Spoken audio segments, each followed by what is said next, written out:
Good morning students, मैं राजेश नयन आप सभी का स्वागत करता हूं मेरे यूट्यूब चैनल पर।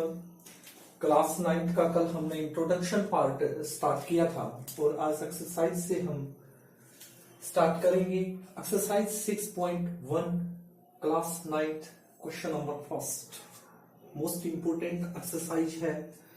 इन figure line AB and CD intersect at O if angle AOC plus angle BOE is equal to 70 degree and angle BOD is equal to 40 degree, find करना है आपने angle BOE and reflex of angle COE।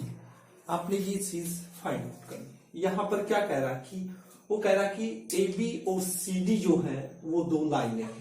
तो diagram आपके सामने है, आपने यहां पर देखना, देखिए ए बी लाइन ये रही आपकी ए बी और ये क्या है सी डी, ये दो लाइनें हैं। ये दोनों लाइनें इंटरसेक्ट हो रही है, आप एक दूसरे को क्या कर रही है, काट रही है। कहां पर काट रही है, ऊपर, देखिए यहां पर काट रही है। ये लाइन पर नजर डालिए और इस पर डालिए, ये दोनों ऊपर इंटरसेक्ट हो रही है। और कहता है कि एंगल AOC कौन सा एंगल बनेगा, मिड में कौन है O, तो A कहां है, ये रहा A, O ये रहा C, ये तो ये वाला जो एंगल है, ठीक है, प्लस में इसके कौन सा एंगल किया गया है, BOE, BO और यहां पर कौन है E है, ये वाला एंगल BOE। इन दोनों का जो सम है वो कितना दिया हुआ है, 70 डिग्री दिया हुआ है। इस एंगल को और इस एंगल को यदि हम ऐड करेंगे तो कितना बनेगा, 70। और एंगल BOD, देखिए कहां है BOD, B ये रहा, O ये रहा और D ये रहा। तो ये वाला जो एंगल है ये गिवन है कितना है, 40 डिग्री का है। तो यहां पर लिखेंगे 40, ठीक है। तो आपने क्या करना है, BOE बताना है। एंगल BOE कितने का होगा, BOE पर नजर डालिए, कहां है BOE, BOE।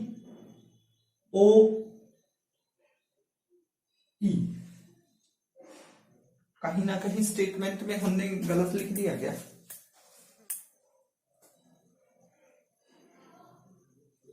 BOE, ठीक है, हाँ यही बताना है, एंगल BOE ही बताना है, BOE। यानी ये वाला एंगल आपने बताना है ये कितने का होगा, ये वाला एंगल, ठीक है, ये आपने फाइंड आउट करना है। और क्या बताना है, reflex of angle COE, COE का रिफ्लेक्स बताना है। अब COE कहां है, मैंने कल आपको बताया था बड़े डिटेल में, रिफ्लेक्स एंगल क्या होते हैं, 180 डिग्री से ग्रेटर होंगे बट लेस देन 360, ठीक है। इस टाइप से मैंने आपको बताया था, आपको ध्यान में हो। जैसे कि मान के चलिए एक इस टाइप से रे है, ये वाला एंगल मान लीजिए 40 डिग्री का है, तो रिफ्लेक्स एंगल बताना है। तो रिफ्लेक्स एंगल क्या होगा, ये तो लेस देन 180 है, तो रिफ्लेक्स इसके जो बचा हुआ है आउटर में वो क्या होगा, इसका रिफ्लेक्स होगा। तो ये रिफ्लेक्स एंगल है, तो 360 में से ये एक्यूट एंगल को सब्ट्रैक्ट करते हैं तो हमारा आंसर आ जाएगा इस टाइप से 320। तो रिफ्लेक्स ऑफ COE, COE यानी इसका रिफ्लेक्स क्या हुआ, COE का रिफ्लेक्स ये वाला होगा या नहीं होगा, ये एंगल आपने फाइंड आउट करना है, COE का रिफ्लेक्स होगा ये। तो ये जो रेड में मैंने किया है ये आपने क्या करना है, फाइंड करना है। ये वाली चीजें क्या करनी है, आपने फाइंड आउट करनी है। तो मुझे लगता है कि आपको जो स्टेटमेंट दी गई थी फिगर के अकॉर्डिंग मैंने आपको अच्छे से समझा दिया है। अब हम क्वेश्चन को सोल्व करते हैं। सबसे पहले क्या है, गिवन में क्या लिखेंगे, जो चीजें दी हुई हैं, गिवन क्या है आपका, दिया हुआ है कि angle AOC plus angle BOE is equal to है 70 डिग्री, ठीक है। और एंगल BOD भी दिया हुआ है 40 का। तो आपने फाइंड क्या करना है, फाइंड करना है आपने एंगल BOE बताना है कितने का होगा, और रिफ्लेक्स एंगल COE बताना है, COE का रिफ्लेक्स क्या होगा, ये चीजें आपने बतानी है, ठीक है। अब आपने ये डायग्राम को अच्छे से देखना है, ठीक है। सबसे पहले आप ये देखिए, यहां पर हम इसको इस टाइप से कर सकते हैं कि ए ओ बी क्या है। देखिए यहां पर बना रहा हूं मैं, ए ओ बी इस टाइप से है या नहीं है। ये क्या है, एक स्ट्रेट लाइन है और स्ट्रेट लाइन पर एंगल क्या बनेगा, स्ट्रेट एंगल बनेगा। कल हमने डिस्कस किया था। तो टोटल हमें मालूम हो गया कितना बनेगा, ये 180 डिग्री का बनेगा। यदि हम ऐड करेंगे, भाई ये क्या है, एक रे है, ओसी क्या है, एक रे है, और ये एबी पर स्टैंड है।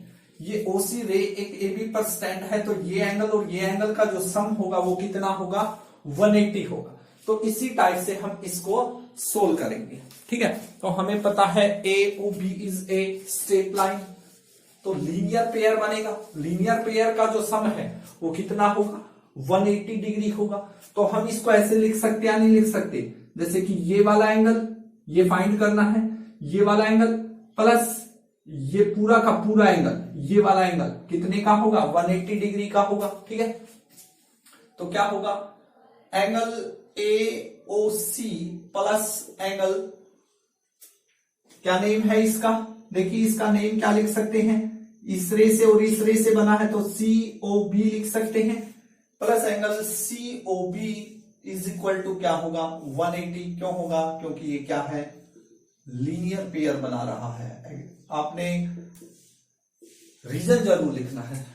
ठीक है, अब यहां से हम ये भी देख सकते हैं, इस एओसी प्लस सीओबी को हम क्या और लिख सकते हैं, हम ये भी लिख सकते हैं इसको एओसी, ये एंगल प्लस ये एंगल प्लस ये एंगल, सब तो वही होना है। तो एंगल एओसी प्लस एंगल कौन सा, सीओई, प्लस में एंगल कौन सा, बीओई, इज इक्वल टू क्या होगा हमारा, 180 होगा। ठीक है, अब आप देखिए ये वाली चीज गिवन है, ये दिया हुआ है। देखिए एओसी प्लस बीओई, इन दोनों की जगह पे इन दोनों की वैल्यू दे रखी है, कितनी है, 70। तो मैं इन दोनों की जगह पे 70 लिख सकता हूं या नहीं लिख सकता, बिल्कुल लिख सकता हूं। तो 70 प्लस एंगल सीओई is equal to 180।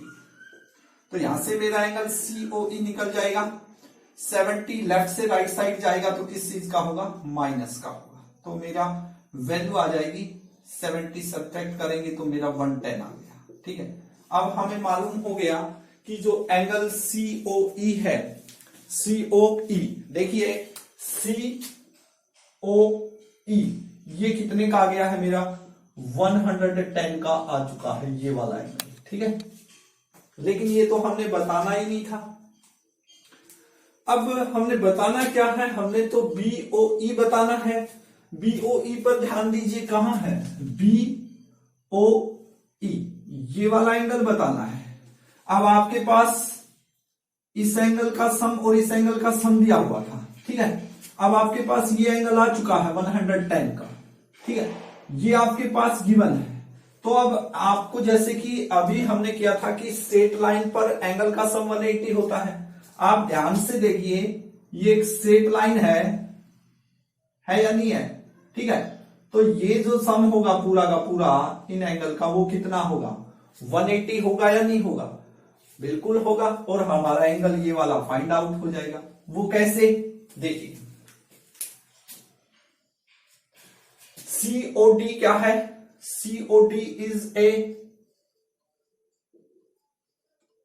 Straight line, और यहां पर आप देखोगे यदि सीओई स्ट्रेट लाइन है तो जो ये है ओबी है, ये इस सीओडी पर स्टैंड है।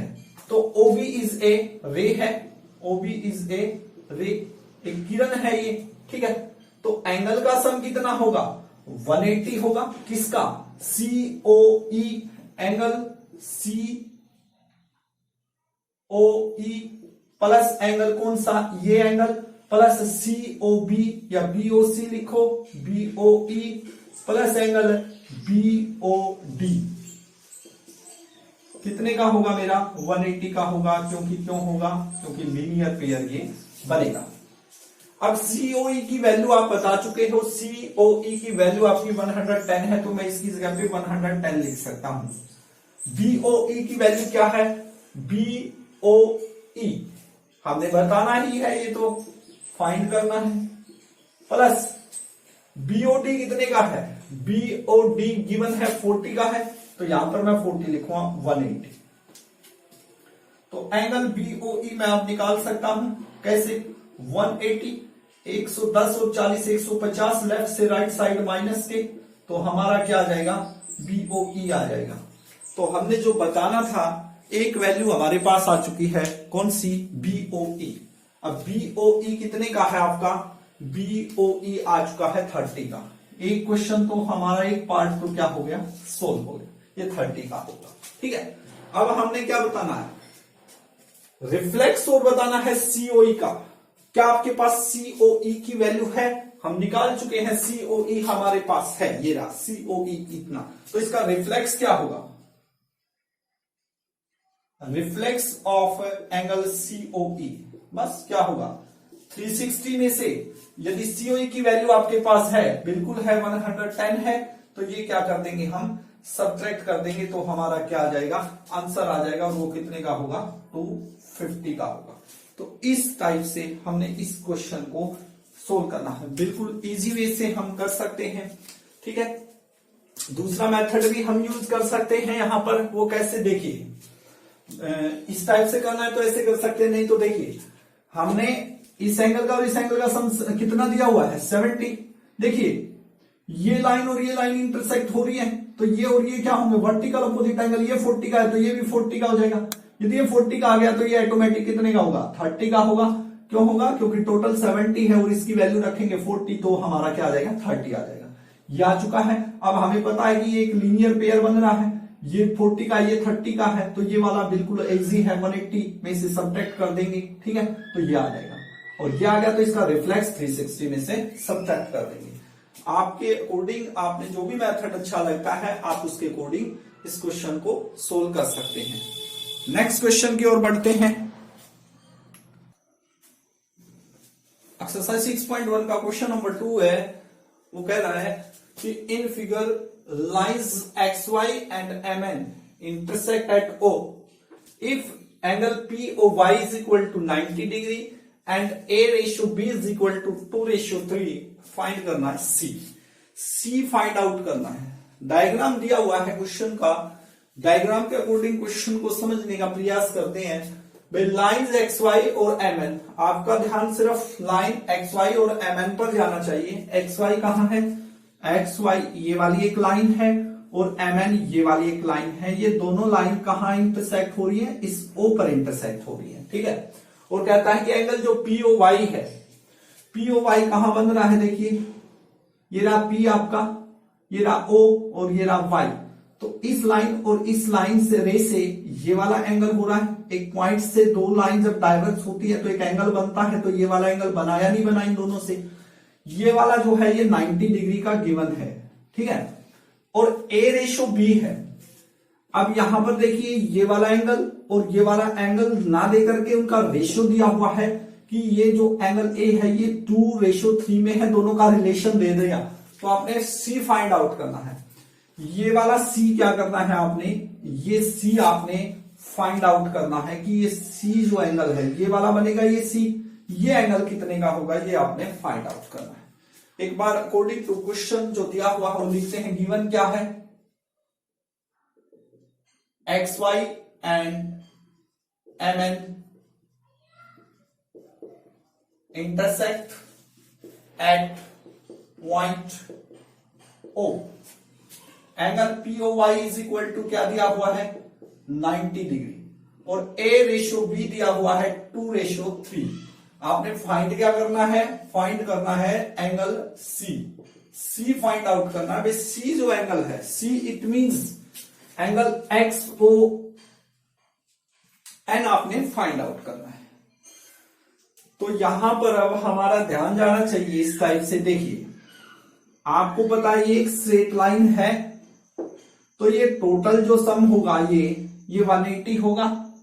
ठीक है, 180 है। ये वाला दिया हुआ है 90 डिग्री का है, तो जो ये इधर वाला बच गया पोर्शन, ये वाला पोर्शन, ये दोनों पोर्शन कितने में सीमित होंगे, ये 90 डिग्री में होंगे, कंप्लीट होंगे 90 डिग्री में।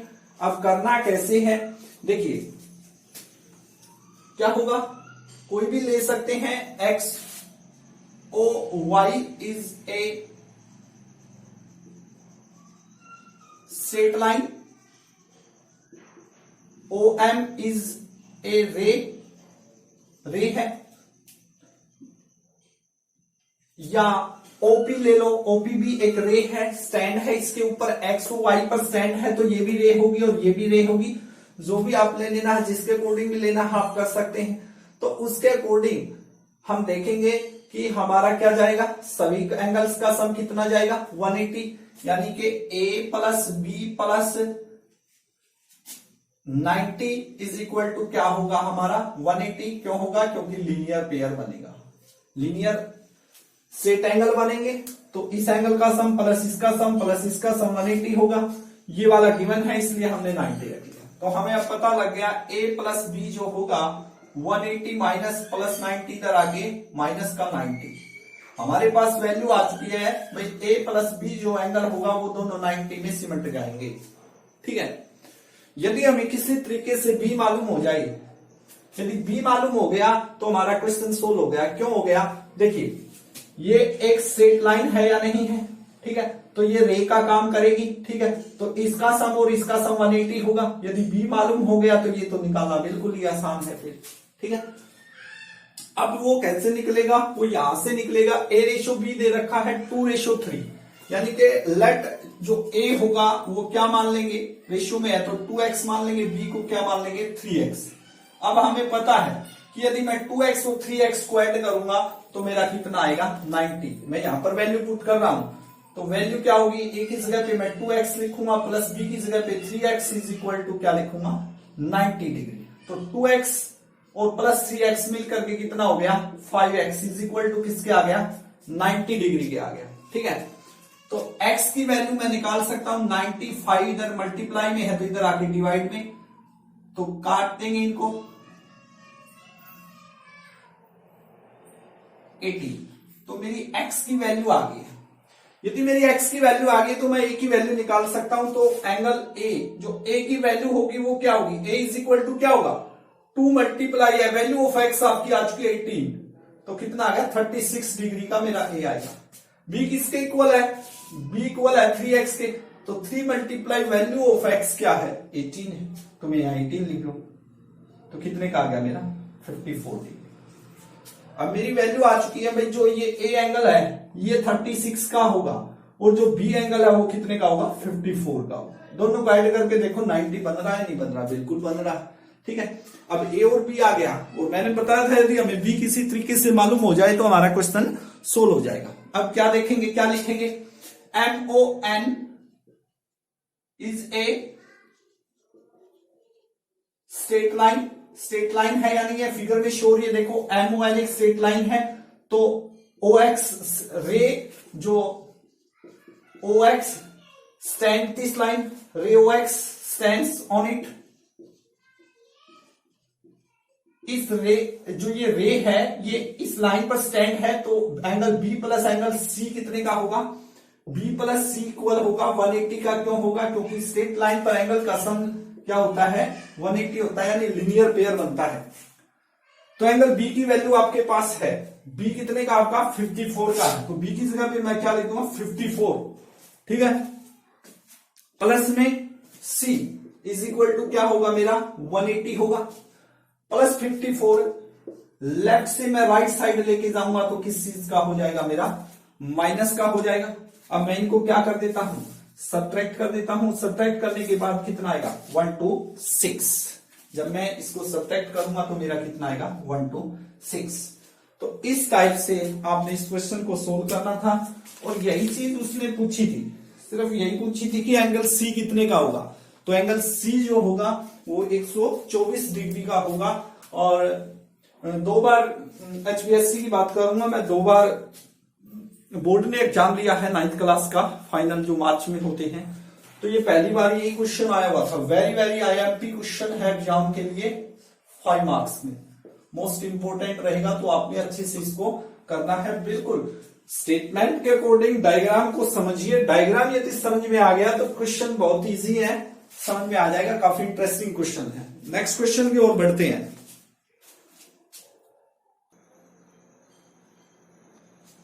क्वेश्चन नंबर 3 है, in figure 6.15 angle P Q R is equal to दिया हुआ है एंगल पी आर क्यू। आपने ये प्रूव करना है क्या P Q S angle P R T के इक्वल होगा या नहीं होगा, ये चीज आपने क्या करनी है, प्रूव करनी है। तो डायग्राम को देखते हैं, एंगल को समझते हैं, कौन सा एंगल किसके इक्वल दिया हुआ। जो एंगल पी क्यू आर है, तो डायग्राम में देखिए पी क्यू आर कौन सा एंगल बन रहा, पी क्यू आर, यानी कि ये वाला एंगल जो है वो इक्वल दिया हुआ है पी आर क्यू के। पी आर क्यू कौन सा बन रहा है, पी आर और क्यू इस एंगल के इक्वल है, यानी कि ये एंगल और ये एंगल क्या है, इक्वल है।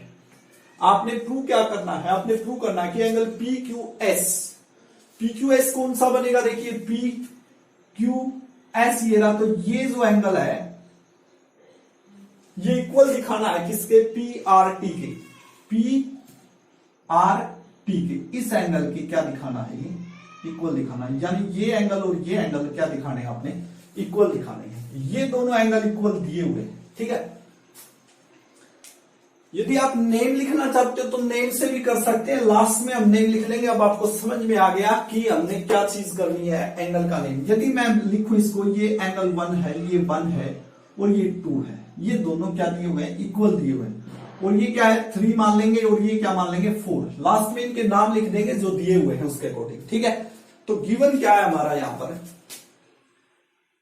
गिवन है कि जो एंगल पी क्यू आर है और एंगल पी आर क्यू है वो क्या है, इक्वल। यानी पी क्यू आर को आपने लिखा एंगल 1 और पी आर क्यू को क्या लिखा है, एंगल 2। आपने प्रूव क्या करना है, प्रूव करना है आपने ये angle P Q S is equal to angle P R T, आपने प्रूव करना है। पी क्यू एस को क्या लिखा है आपने, एंगल 3 लिखा है और पी आर टी को क्या लिखा है, एंगल 4, ठीक है। इसके अकॉर्डिंग हम समझते हैं। यहां पर सिर्फ एक ही बात देखने वाली है, देखिए ये जो एक स्ट्रेट लाइन आपको शो हो रही है, यदि स्ट्रेट लाइन है तो ये देखिए ये क्या है, एक रे है और ये किस पर है, इस एसआरटी लाइन के ऊपर है या एसक्यूटी लाइन के ऊपर है या एसआरटी लिखो, ठीक है। तो ये एसआरटी लाइन पर है, तो ये क्या करेगी, ये लीनियर पेयर का काम करेगी, यानी कि इस एंगल का सम और इस एंगल का सम क्या होना है, 180 होना है। क्या कि भाई प्रूफ देंगे जो इसका हम लिखेंगे, S R T is a line, straight line है, ठीक है। तो आप देखोगे QP stand on S R T, जो क्यूपी लाइन है, QP stands on S R T. So क्या होगा कि जो ये वाला एंगल है, ये लाइन जब इसके ऊपर स्टैंड है तो ये एंगल और ये एंगल लीनियर पेयर बनाएंगे, यानी angle 1 plus angle 3 is equal to 180। क्यों होगा, क्योंकि स्ट्रेट लाइन है तो straight angle, it means linear pair बनेगा, लीनियर पेयर। हम इसको मान लेते हैं ये क्या हमारी क्वेश्चन नंबर फर्स्ट। अब इसी तरह से आप देखोगे इसके बराबर में ही कीजिए, आप इधर देखिए एसआरटी पर एक और लाइन है, रे है, वो पी आर स्टैंड है या नहीं है, तो RP stands on line SRT. तो ये एंगल और ये एंगल भी कितने का होगा, 180 का होगा। तो angle 2 plus angle 4 is equal to 180। Second equation क्यों होगा, लीनियर पेयर बनेगा और लीनियर पेयर का सम कितना होगा, 180। इसलिए हम एंगल 2 और एंगल 4 को क्या लिख सकते हैं, 180 लिख सकते हैं। अब हम इक्वेशन नंबर जो हमारी फर्स्ट है ये वाली, इसको और इक्वेशन नंबर सेकंड को कंपैरिजन करते हैं। हम देखते हैं कि दोनों की जो राइट साइड है, दोनों की राइट साइड क्या है, इक्वल है। यदि राइट साइड इक्वल है तो लेफ्ट साइड भी क्या होंगी, इक्वल होंगी। तो from equation 1 and 2, from equation 1 and 2 क्या होगा, हम लिख सकते हैं कि एंगल 1 प्लस एंगल 3 इक्वल होगा एंगल 2 प्लस एंगल 4 के, ठीक। एंगल 1 प्लस एंगल 3 इक्वल होगा एंगल 2 प्लस एंगल 4 के। अब हमने दिखाना क्या है, हमने तो सिर्फ 3 और 4 को इक्वल दिखाना, यानी कि ये और ये दोनों क्या करने हैं, आपने खत्म करने हैं। ये खत्म कैसे होंगे, वो सीधा सा दिया हुआ है, गिवन दिया हुआ है भाई। एंगल 1 को आप एंगल 2 लिख सकते हो और एंगल 2 को 1 लिख सकते हो, बस चेंज कर दो, क्वेश्चन सोल्व हो गया। देखिए angle 1 plus angle 3 is equal to, मैं एंगल 2 को क्या लिख सकता हूं, एंगल 1 भी लिख सकता हूं। क्यों, क्योंकि दोनों इक्वल हैं, जितनी ये वैल्यू है उतनी इसकी वैल्यू है, तो प्लस एंगल 4। एंगल 1 और एंगल 1 से एंगल 1 क्या हो गया, कैंसिल हो गया, तो हमारा क्या बचा, angle 3 is equal to angle 4, यही बचा। और यही चीज हमने क्या करनी थी, प्रूव करनी थी, सिद्ध करनी थी। एंगल 3 का नेम लिख दो, क्या था, PQS था भाई, और एंगल 4 का क्या नेम था, एंगल PRT था। यही चीज आपने प्रूव करनी थी, जो हमने कर दी है। मैं बार बार कह रहा हूं, बिल्कुल इजी क्वेश्चन है, थोड़ा सा बस क्वेश्चन को देखते हुए, स्टेटमेंट को देखते हुए डायग्राम को समझना है। जिस बच्चे को डायग्राम समझ में आ गया, वो क्वेश्चन कंप्लीट कर देगा। डायग्राम मोस्ट इंपोर्टेंट रहेंगे, विदाउट डायग्राम आप एक भी क्वेश्चन सोल्व नहीं कर सकते हैं। तो कॉपी में स्टेटमेंट लिख करके डायग्राम बनाइए, डायग्राम को समझिए और डायग्राम के अकॉर्डिंग क्वेश्चन को कीजिए, 100% आपका क्वेश्चन सोल्व होगा। नेक्स्ट क्वेश्चन की ओर बढ़ते हैं।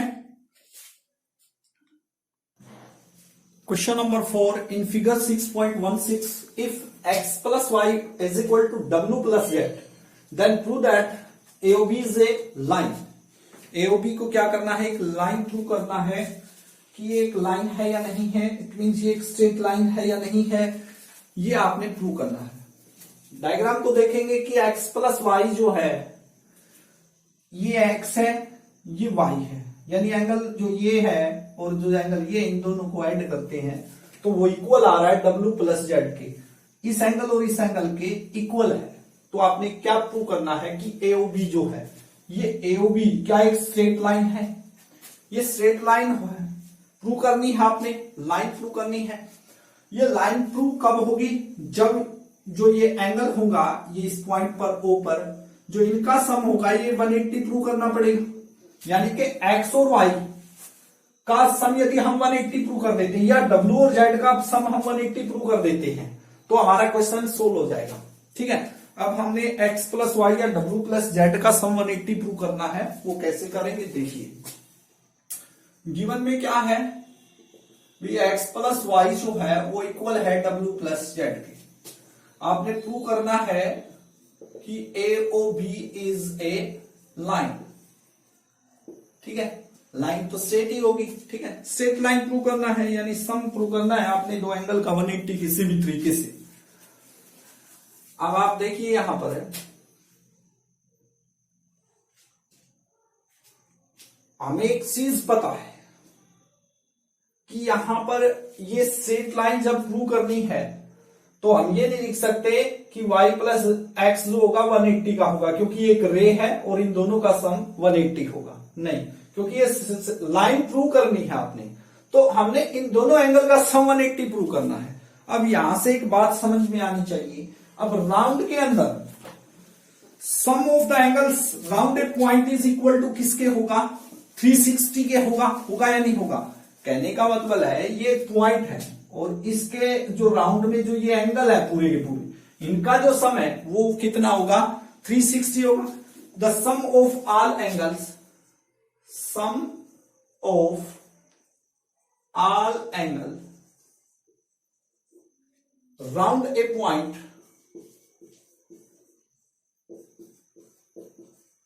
Is equal to 360। एक पॉइंट के राउंड में जो एंगल का सम होता है, कल भी हमने डिस्कस किया था, वो टोटल कितना होगा, 360 होगा। इन सभी एंगल का सम, यानी कि ये राउंड बन रहा है तो इसमें ये एंगल भी आ गया, ये भी आ गया, ये भी आ गया और ये आ गया, इन सभी का सम कितना होगा, 360 होगा। तो यानी angle x plus Y plus w plus z equal to क्या लिख सकते हैं हम, 360 लिख सकते हैं। ये लाइन जो है ये इंपॉर्टेंट है, with sum of all angles round a point is equal to 360। अब यहां पर आपको क्या शो करना है, या तो y प्लस एक्स 180 आ जाए या z प्लस w 180 आ जाए, यही प्रूव करना है बस। तो गिवन वाली चीज को देखिए आप बस भाई, एक्स प्लस वाई को आप क्या लिख सकते हो, डब्ल्यू प्लस जेड, और डब्ल्यू प्लस जेड को क्या लिख सकते हो, एक्स प्लस वाई। तो चेंज कर दो बस इसको, X plus Y plus W plus Z को क्या लिख सकते हो आप, एक्स प्लस वाई लिख सकते हैं, इज इक्वल टू क्या होगा, 360 होगा। एक्स और एक्स मिलकर के कितना हो गया, 2x, वाई और वाई मिलकर के क्या हो गया, 2y, इज इक्वल टू किसके आ गया, 360 के आ गया। अब यहां पर देखिए दोनों के अंदर 2 कॉमन आ रहा है, 2 साझा है दोनों में, तो 2 कॉमन ले लेते हैं, तो क्या बचा, x plus Y is equal to 360। अब 2 की x प्लस वाई से क्या है, मल्टीप्लाई है, तो 2 लेफ्ट से राइट साइड में क्या होगा, डिवाइड में होगा, तो x plus Y is equal to 360 divide by 2, 180। तो एंगल x और y का जो सम है वो 180 आ गया। तो सो AOB इज ए लाइन, ठीक है, क्योंकि एंगल x और एंगल y का सम आपने प्रूव कर दिया 180 के। आप W प्लस जेड भी लिख सकते हो, आप x प्लस वाई को क्या लिख सकते हो, W प्लस जेड, तो यहाँ W प्लस जेड से क्या होगा, 2W plus 2Z is equal to, तो W प्लस जेड का सम भी वही आना है, ठीक है। यदि सम मान के चलिए, ये देखिए अब हमने ये जो सम है x और y का, ये 180 प्रूव कर दिया है। यदि ये 180 है तो ये स्ट्रेट लाइन होगी और ये रे का काम करेगी, और ये इस पर स्टैंड है तो एक स्ट्रेट लाइन बनेगी। ये हमने पढ़ा था कल के इंट्रोडक्शन पार्ट में भी। तो नेक्स्ट क्वेश्चन की ओर बढ़ते हैं। क्वेश्चन नंबर 5 है, डायग्राम देखिए इसका, इस टाइप से डायग्राम बोल रहा वो।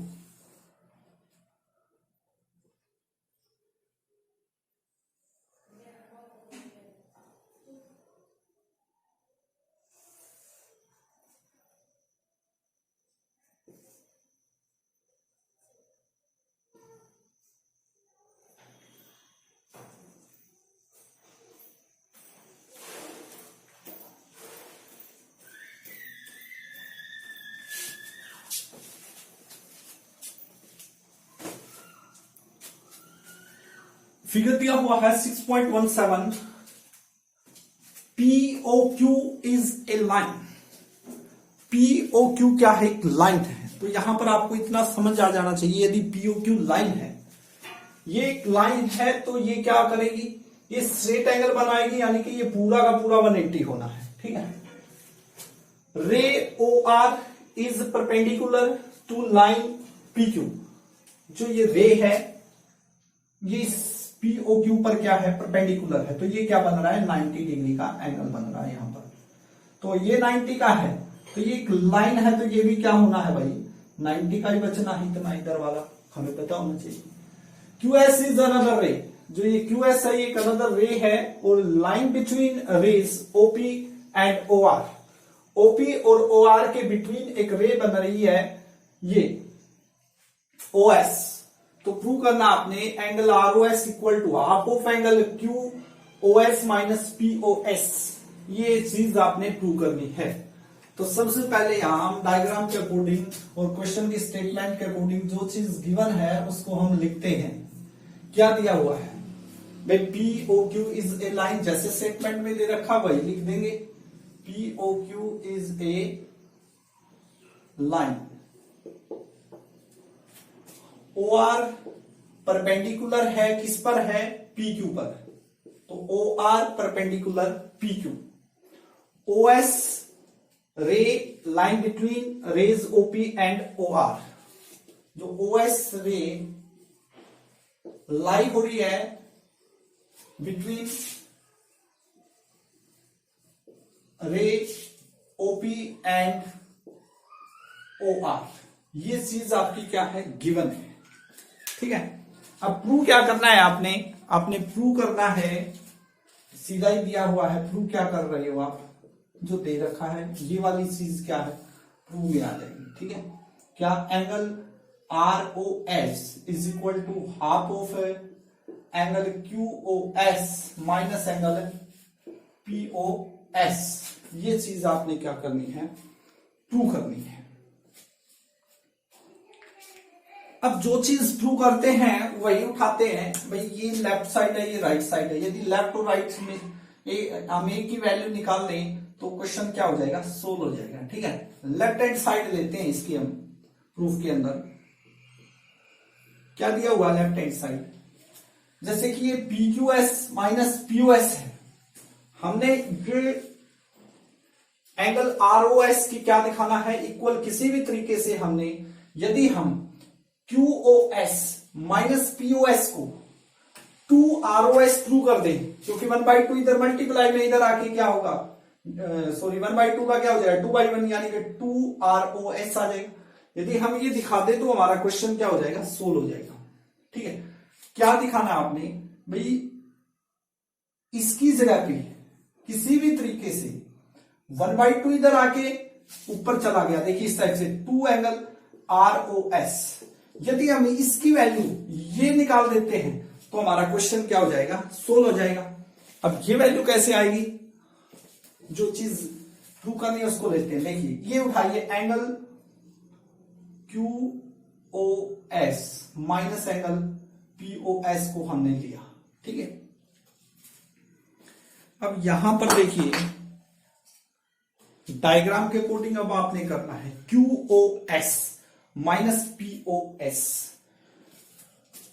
QOS को आप कुछ लिख सकते हैं डायग्राम में, देखिए कहां है QOS, ये रहा QOS, इसको हम लिख सकते हैं, ये एंगल है पूरा ये, तो ये प्लस ये हम इसको लिख सकते हैं या नहीं लिख सकते हैं, बिल्कुल लिख सकते हैं। तो क्या लिख सकते हैं, QOR ये एंगल प्लस एंगल ROS ये एंगल, क्योंकि हमने ROS लेके आना है तो वो तो तभी आएगा। हम इसको क्या लिख सकते हैं, angle QOR plus angle ROS। सिर्फ मैंने क्या किया है, लेफ्ट साइड ये वाली उठाई है, इसमें QOS को मैंने बस ये किया है भाई, QOS जो है उसको मैं ये एंगल प्लस ये एंगल लिख सकता हूं, यानी ये एंगल का नेम है QOR जो मैंने लिखा है QOR, और इस एंगल का नेम है, इस एंगल का नेम है ROS, और आगे क्या है माइनस का POS है। ठीक है, अब यहां पर आप ये देखिए QOR इसकी वैल्यू दे रखी है, कितने का है ये 90 डिग्री का है, तो मैं यहां पर QOR की क्या लिख सकता हूं, वैल्यू लिख सकता हूं, क्या है वैल्यू 90 है, 90 plus angle ROS minus angle POS। ठीक है, अब आप देखिए ROS माइनस POS, हमने क्या करना है, ROS तो रखना ही रखना है, यही लेके आना है, इस POS को और कुछ करना पड़ेगा, तो हम इसको इस टाइप से लिख लें भाई 90 minus angle POS plus angle ROS लिख सकते हैं, आगे पीछे किया है बस। क्यों है हमारा मोटो, हमने इसको एलिमिनेट करना है, खत्म करना है, ROS रखना है, सिर्फ ROS। ठीक है, अब 90 minus angle POS plus angle ROS आ चुका है। अब 90 वैल्यू देखिए, ये क्या है 90 है, और आप डायग्राम में देखिए, हम डायग्राम में नजर दौड़ाते हैं, ये एक स्ट्रेट लाइन है, तो ये एंगल 90 का है, तो ये एंगल भी कितने का होगा, मैंने पहले ही बता दिया था 90 का। ठीक है, ये एंगल भी 90, इसका नेम क्या है ROP लिख सकते हैं, ROP भी कितने का होगा, ROP भी आपका 90 डिग्री का होगा। ठीक है, यानी जहां 90 डिग्री है वहां पर हम ROP लिख सकते हैं। ठीक है, तो इस 90 की जगह पे मैं क्या लिख रहा हूं, एंगल ROP माइनस एंगल क्या है POS प्लस एंगल क्या है ROS। क्यों लिखा, क्योंकि ROP जो है वो 90 डिग्री का है, इसलिए मैंने इस 90 की जगह पे एंगल ROP लिख दिया। ठीक है, अब देखिए ROP माइनस POS, डायग्राम को देखिए, ROP यानी कि ये पूरा एंगल, इसमें से क्या सब्ट्रैक्ट करना है POS, ये चीज सब्ट्रैक्ट करनी है, इस पूरे एंगल में से ये चीज सब्ट्रैक्ट होगी तो हमारी ये चीज बचेगी या नहीं बचेगी, ध्यान से करना है बस। इस पूरे एंगल का नेम है ROP, ROP ये पूरा एंगल है, और POS, POS ये एंगल, यदि मैं इस पूरे एंगल में से इसको सब्ट्रैक्ट करूंगा तो मेरा यही पोर्शन बचेगा या नहीं बचेगा, और इस पोर्शन का नेम क्या है, ROS है। इस पोर्शन का क्या नेम है, तो इसकी जगह पे मैं क्या लिख सकता हूं, एंगल ROS लिख सकता हूं, और एंगल ROS और प्लस एंगल ROS, तो क्या आ गया मेरा, 2 एंगल ROS आ गया।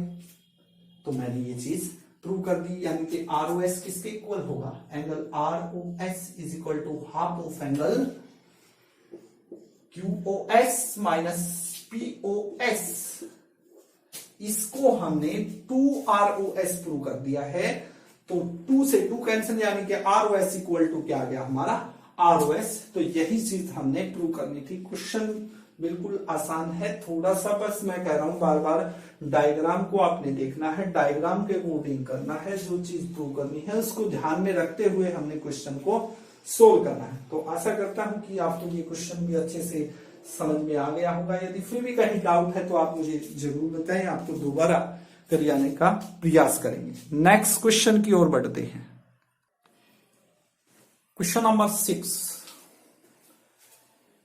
it is given that angle XYZ is equal to 64 and XY is produced to point P.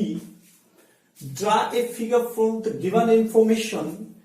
If ray YQ bisect angle ZYP, find करना है आपने XYQ और रिफ्लेक्स बताना है QYP का। QYP जो एंगल है उसका क्या बताना है, रिफ्लेक्स बताना है। डायग्राम यहां पर दिया हुआ नहीं है, तो डायग्राम हमने अपने अकॉर्डिंग बनाना है। क्या दिया हुआ है, ये दिया हुआ है कि एक एंगल है, उसका नेम है XYZ, और वो कितने का दे रखा है, 64 का दिया हुआ है। तो हम एक एंगल बनाएंगे XYZ, तो बना लो, नॉर्मल सी बात है। इस टाइप से XYZ हमें एक एंगल बनाना है, तो इस टाइप से बनेगा। 64 इतना लगभग इतना होता, तो ये X हो गया। Y पे बनाना है क्योंकि मिड में Y है, तो यहाँ Y लिख देंगे। ये Y हो गया आपका, और ये हो गया आपका Z। ठीक है, ये जो एंगल है ये कितने का है, 64 का दिया हुआ है। ठीक है, 64 हो गया इतना। तो अब आगे बोला वो XY इज प्रोड्यूस, XY को प्रोड्यूस किया गया है, कहां तक प्रोड्यूस किया गया है, पॉइंट P तक। तो XY को प्रोड्यूस करते हैं, इसको मान लो इस टाइप से प्रोड्यूस करते हैं। ठीक है, तो ये पॉइंट कहां तक किया गया है, इसको प्रोड्यूस P पॉइंट तक। तो dry figure from the given information, जो इंफॉर्मेशन हमें दी हुई थी उसके अकॉर्डिंग हमने डायग्राम बना दिया है। ठीक है, तो from the given information, if रे YQ, एक रे है, नेम क्या है, YQ, जो बाइसेक्ट कर रही है ZYP एंगल को, Z ये रहा ZYP, इस एंगल को ZYP को बाइसेक्ट कर रही है, यानी कि इस एंगल को जो है, ये जो एंगल है इसको 2 इक्वल पार्ट्स में डिवाइड कर रही है एक रे। तो ये हमने एक रे ड्रा कर दी, और उसका नेम क्या है, उसका नेम बोला उसने YQ, Y ये रहा और Q यहां आ जाएगा। ठीक है, तो आपने क्या करना है, फाइंड करना है XYQ बताना है, और रिफ्लेक्स बताना है किसका, QYP का। यदि QYP हमें मालूम हो जाए तो उसका रिफ्लेक्स 360 में से सब्ट्रैक्ट कर देंगे। ठीक है, अब आप देखिए यहां पर गिवन क्या है आपका, गिवन में लिखेंगे angle XYZ is equal to 64। ठीक है, ये दिया हुआ है। ठीक है, जो रे YQ बाइसेक्ट एंगल ZYP, ये दे रखा है। फाइंड क्या करना है, यानी कि प्रूव क्या करना है, आपने बताना क्या है, जो चीज निकालनी है एंगल एक्स वाई क्यू बताना है कितने का होगा, ठीक है। और रिफ्लेक्स किसका रिफ्लेक्स होना चाहिए, एंगल क्यू वाई पी का, ये आपने बताना है। ये दोनों चीजें आपने बतानी है, ठीक है।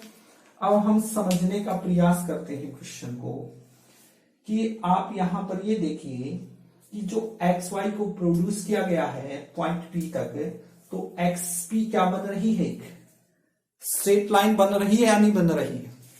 एक्स पी क्या है, x P is a straight line, ठीक है। एक्स पी एक स्ट्रेट लाइन है। तो यहां पर आप ये देखिए जो वाई जेड होगा वो किसका काम करेगा, रे का काम करेगा या नहीं करेगा। जो वाई जेड है वो स्टैंड हो रही है ऑन एक्स पी। देखिए ये एक्स पी एक स्ट्रेट लाइन हो रही है, तो ये वाई जेड क्या है, इसके ऊपर तो स्टैंड है, तो इसका पूरे का सम आपको पता है कितना होना है, 180 होना है। यानी कि एंगल ये वाई जेड के अकॉर्डिंग, तो ये एंगल प्लस ये एंगल का सम कितना होना है, 180 होना है। क्योंकि स्ट्रेट लाइन है, स्ट्रेट एंगल बनेगा, तो angle X Y Z plus angle कौन सा, Z Y P, Z Y P is equal to क्या होगा, 180। क्यों होगा, क्योंकि लीनियर पेयर बनेगा, ठीक है। अब एंगल जो एक्स वाई जेड है उसकी वैल्यू जो है वो गिवन है। एक्स वाई जेड की वैल्यू क्या दे रखी है, एक्स वाई जेड की वैल्यू है 64, तो एक्स वाई जेड की जगह पे मैं क्या लिखूंगा, 64 प्लस angle Z Y P is equal to 180। 64 left से राइट साइड जाएगा तो किस चीज का होगा, मेरा माइनस का होगा या नहीं होगा। अब 180 में से 64 को क्या करेंगे, सब्ट्रैक्ट करेंगे, तो कितना आएगा 116। सब्ट्रैक्ट करने के बाद कितना बचेगा, 116 डिग्री। अब हमें मालूम हो गया कि जो ये जेड वाई पी है, ये पूरा एंगल जो है ये कितने का है, 116 का है, ठीक है। फाइंड कौन सा करना है आपने, फाइंड करना है X Y Q, X Y Q, ये वाला बताना है, ये वाला एंगल आपने क्या करना है, फाइंड आउट करना है। आपके पास देखिए ये वैल्यू है या नहीं है, और आपके पास ये वैल्यू है, ये 116 का है, ठीक है। तो ये रे क्या काम कर रही है, ये जो रे है ये इस एंगल को, जो ये एंगल है, इस एंगल को 2 इक्वल पार्ट्स में क्या कर रही है, डिवाइड कर रही है। रे वाई क्यू बाइसेक्ट कर रही है एंगल जेड वाई पी को, और जेड वाई पी आप निकाल चुके हो, जेड वाई पी कितने का है, 116 का। तो जो एंगल आएंगे, ये एंगल, ये वाला एंगल देखिए ध्यान से, ये एंगल और ये एंगल, ये दोनों क्या होंगे, इक्वल होंगे या नहीं होंगे। कहने का मतलब क्या है, Z Y Q, Z Y Q, Z Y P को खोल भी सकते हो, जैसे कि खोल के भी लिख सकते हैं। जेड वाई पी का मान क्या है, जेड वाई पी ये है, तो ये एंगल प्लस ये एंगल 116 के होगा। तो Z Y Q plus angle क्या, Y P, sorry P Y Q, P Y Q is equal to क्या होगा, या क्यू वाई पी लिखो, बात तो एक ही है, Q Y P is equal to क्या होगा, 116 होगा, 116 होगा। अब हमने देखिए जेड वाई क्यू और क्यू वाई पी दोनों क्या है, इक्वल है। Z Y Q angle equal to क्या है, क्यू वाई पी होगा, क्योंकि ये रे जो है इस एंगल को 2 इक्वल पार्ट्स में डिवाइड कर रही है। तो क्या लिख सकता हूं मैं, angle Z Y Q plus angle, इसकी जगह पे भी क्या लिख दूंगा, जेड वाई क्यू लिख सकता हूं, is equal to 160। Z Y Q और एंगल जेड वाई क्यू मिलकर के क्या बनेगा, एंगल बनाएगा 2 जेड वाई क्यू बनेगा। 2 Z Y Q is equal to 160। ठीक है, 2 की जेड वाई क्यू एंगल से मल्टीप्लाई है, तो ये लेफ्ट से राइट साइड जाएगा तो किस चीज का हो जाएगा भाई, डिवाइड में आ जाएगा। तो क्या होगा, एंगल देखिए Z Y Q is equal to 116 divide by 2, तो कितने का आ गया मेरा 54 का। कितने का आ गया 54 का। हमें मालूम हो गया कि जो एंगल, यहां लिख रहा हूं मैं अभी आगे, ये स्टेटमेंट को रब कर रहा हूं। अब हमें मालूम हो गया कि जो जेड वाई क्यू है वो 58 का है, और ये जेड वाई क्यू किसके इक्वल भी है, क्यू आई पी के। तो हमारे पास दोनों एंगल आ गए। Z Y Q is equal to 58 होगा, और एंगल क्यू वाई पी भी कितने का होगा, 58 का ही होगा। ठीक है, अब लेकिन जो चीज हमने बतानी है वो तो नहीं आई, हमने तो एक्स वाई क्यू बताना है।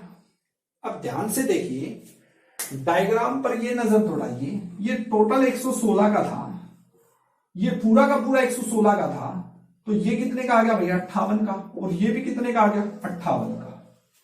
हमने बताना कौन सा है, हमने बताना है एक्स वाई क्यू। ध्यान, एक्स वाई क्यू पर जाना चाहिए, एक्स वाई क्यू, यानी ये एंगल बताना है। तो ये एंगल बताना है, तो आपको ये एंगल का मालूम है, ये यहां से यहां तक कितने का है 64 का है, और ये कितने का 58 का। दोनों को क्या कर देंगे, ऐड कर देंगे। ठीक है, तो angle X Y Q is equal to होगा 64 प्लस में, नेम लिखना है तो नेम लिख लो एक बार, क्या नेम है, angle X Y Z plus angle क्या होगा Z Y Q. Z Y Q होगा, एक्स वाई जेड की वैल्यू कितनी है 64 है, प्लस में जेड वाई क्यू की वैल्यू क्या आई है 58 आई है। तो इनको हम ऐड करते हैं, 8 और 4 12, और 6 और 5 11, और 1 12, तो कितने का आएगा भाई 122 डिग्री का। 122 डिग्री का आएगा। हमारा एक पार्ट तो पूरा हो गया। ठीक है, अब हमने दूसरा पार्ट क्या बताना है, हमने ये बताना है जो क्यू आई पी एंगल है, क्यू आई पी, ध्यान दीजिए क्यू आई पी आपके पास है 58 का, इसका रिफ्लेक्स बताना है। तो रिफ्लेक्स क्या होता है, क्यू आई पी का जो रिफ्लेक्स होगा, रिफ्लेक्स क्यू आई पी का होगा 360 में से वो एंगल क्या हो जाएगा, सब्ट्रैक्ट हो जाएगा। अब क्यू आई पी की वैल्यू कितनी है 58 है, तो ये सब्ट्रैक्ट हो जाएगा, तो कितने का आएगा भाई 302 का आएगा। कितने का आएगा 302 का। तो इस टाइप से आपने इस क्वेश्चन को सोल्व करना है। क्वेश्चन की स्टेटमेंट बार बार कह रहा हूं, डायग्राम पर नजर रहनी चाहिए, डायग्राम के अकॉर्डिंग कुछ भी नहीं था। ये 64 का है, देखिए सिंपल बिल्कुल इजी। दोबारा से देखिए डायग्राम को,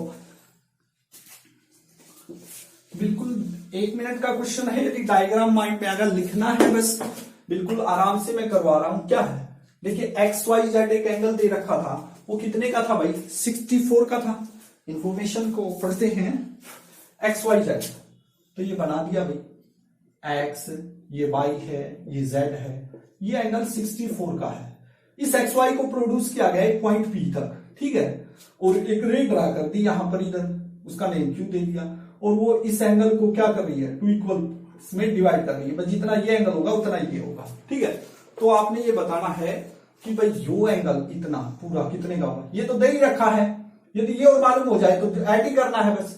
अब ध्यान दीजिए भाई, ये स्ट्रेट लाइन है, तो ये पूरा का पूरा 180 होगा। ठीक है, तो ये 64 का है, तो ये एंगल निकाल सकते या नहीं निकाल सकते, बिल्कुल आराम से हम निकाल सकते हैं।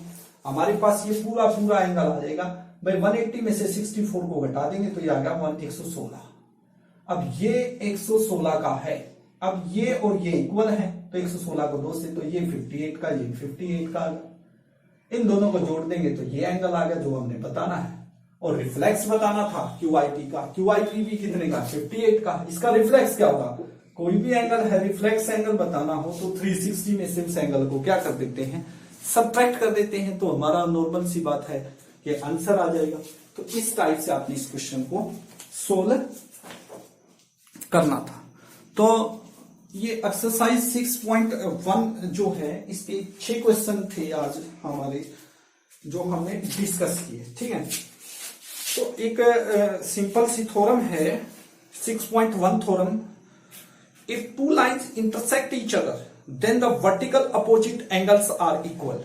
वो कहता है कि जो दो लाइन है वो इंटरसेक्ट हो रही है, एक दूसरे को इंटरसेक्ट कर रही है, तो ये बताओ कि जो वर्टिकल अपोजिट एंगल होंगे क्या वो इक्वल होंगे। बिल्कुल होते हैं इक्वल, लेकिन वो प्रूव करके दिखाना है कि जब दो लाइनों को इंटरसेक्ट करते हैं तो उनके वर्टिकल अपोजिट एंगल इक्वल होते हैं या नहीं होते हैं। तो इसमें क्या करना है, नॉर्मल सी बात है, दोनों का लेफ्ट साइड निकालेंगे। थोड़ा सा मैं बता देता हूं, ये इंपोर्टेंट थ्योरम है, कई बार आई हुई है। जब दो लाइन इंटरसेक्ट होती हैं तो आपने ये प्रूव करना है कि जो वर्टिकल अपोजिट एंगल होंगे उनके वो क्या होंगे, इक्वल होंगे या नहीं होंगे।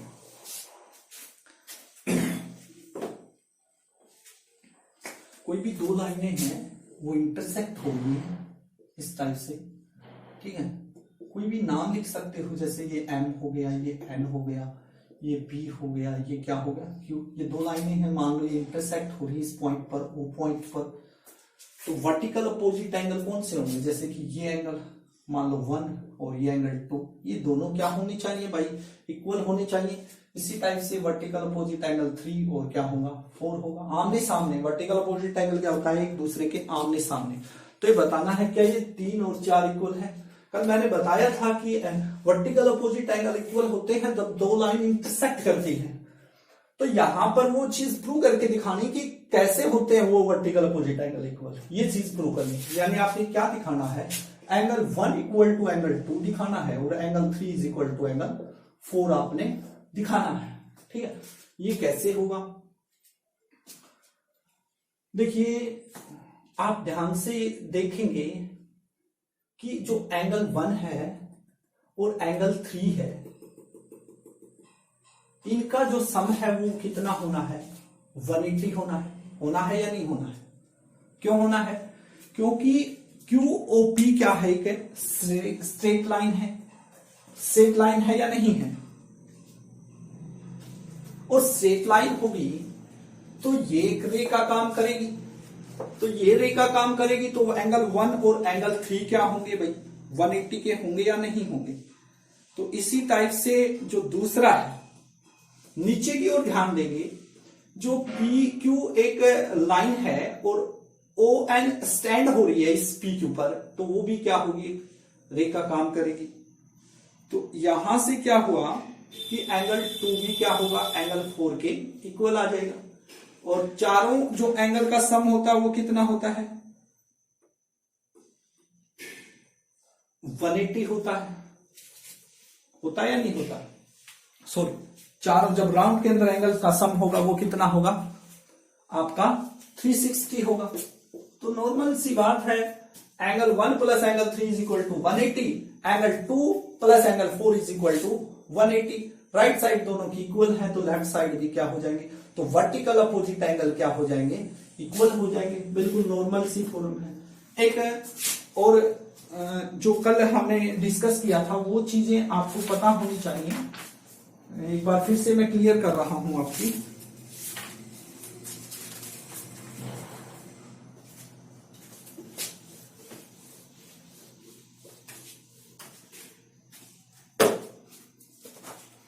जब दो लाइनें हो, कोई लाइन इंटरसेक्ट कर रही है, तो कौन कौन से एंगल बनते हैं वो मैंने कल आपको बड़े अच्छे तरीके से बताया था, वो बहुत ही जरूरी है।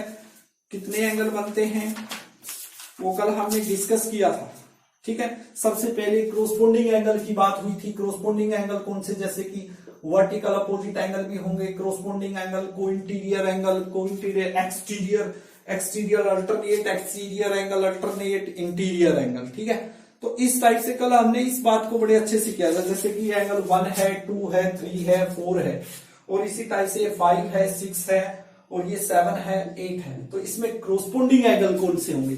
जब दो लाइनों को एक लाइन इंटरसेक्ट कर रही है तो वो लाइन जो होगी वो ट्रांसवर्सल का काम करेगी। यदि ये दोनों लाइनें पैरेलल हैं, पैरेलल का मतलब इनके बीच डिफरेंस सेम है, तो क्रोस्पोंडिंग एंगल हो, चाहे अल्टरनेट इंटीरियर एंगल हो, अल्टरनेट एक्सटीरियर एंगल हो या कोई इंटीरियर एंगल हो, वो सभी के सभी क्या होंगे?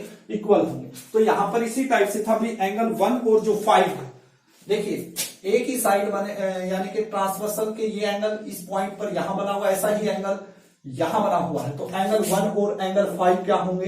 क्रोस्पोंडिंग एंगल होंगे। इसी टाइप से 2 और 6 भी क्या होंगे? इक्वल होंगे। क्यों होंगे? क्योंकि क्रोस्पोंडिंग एंगल है। इसी टाइप से एंगल 4 और एंगल 8 को देखोगे, ये भी क्या होंगे? क्रोस्पोंडिंग एंगल। और 3 और 7 भी क्या होंगे? आपके क्रोस्पोंडिंग एंगल होंगे। ठीक है, ये क्रोस्पोंडिंग एंगल होंगे। तो corresponding angle when two lines are parallel and intersect and another line, तो वो अनदर लाइन किसका काम करेगी? वो ट्रांसवर्सल का काम करेगी। और कोइंटीरियर एंगल हो या एक्सटीरियर हो, मैं बार बार कह रहा हूं, क्रोस्पोंडिंग एंगल वो सभी इक्वल होंगे। लेकिन यदि ये दोनों लाइनें पैरेलल नहीं है, मान लो ये एम एन है, यदि एम एन पैरेलल नहीं है तो फिर क्या होंगे? सिर्फ वो क्रोस्पोंडिंग एंगल होंगे, वो इक्वल नहीं होंगे। फिर उनको कैसे लिखेंगे? एंगल 1 एंड एंगल 2 5 क्या है? क्रोस्पोंडिंग एंगल है। ठीक है, इसी टाइप से क्या बोला? अल्टरनेट इंटीरियर एंगल अंदर होने चाहिए, अल्टरनेट होने चाहिए, यानी कि लाइन के किधर होना चाहिए, किधर, तो ये और ये हो गया, तो 4 और 6 और 3 और 5 हो गया। ये क्या हो गए? अल्टरनेट इंटीरियर एंगल हो गया आपके। इसी टाइप से अल्टरनेट एक्सटीरियर एंगल भी होंगे। एक्सटीरियर में क्या होगा? जैसे 1 है 7 है, एक दूसरे के अगेंस्ट में बने हुए हैं, ये एक्सटीरियर 2 है 8 है, ये बाहर की ओर बने हुए हैं, तो ये अल्टरनेट क्या हो गए? एक्सटीरियर है, अल्टरनेट क्या हो गए? इंटीरियर। ठीक है, को इंटीरियर एंगल होते हैं, यानी कि को इंटीरियर का मतलब है interior angle on the same side of transversal, transversal के सेम साइड। जैसे ये एंगल और ये एंगल, एंगल 4 और एंगल 5 क्या है? को इंटीरियर एंगल, एंगल 4 और एंगल 5, और इनका जो सम होगा वो कितना होगा? को इंटीरियर एंगल का सम क्या होता है? 180 होगा। तो इसी टाइप से 3 और क्या हो गया आपका? 6 हो गया। ये क्या होंगे? को इंटीरियर एंगल। ठीक, तो इस टाइप से हमने इनको बड़े अच्छे तरीके से करना है। अच्छा चैप्टर है, इंटरेस्टिंग चैप्टर है। बेस यानी कि आपको यदि इंट्रोडक्शन पार्ट के कॉन्सेप्ट क्लियर है, बेसिक कॉन्सेप्ट यदि आप क्लियर करते हो तो तभी जाके आप इसको चैप्टर को कर पाओगे। तो आज हमने पूरी की पूरी एक्सरसाइज 6.1 को डिस्कस किया है। आशा करता हूं कि आपको ये अच्छे से समझ में आ गई है। फिर भी कहीं पर भी कोई भी डाउट है तो आप मुझे मैसेज कीजिए।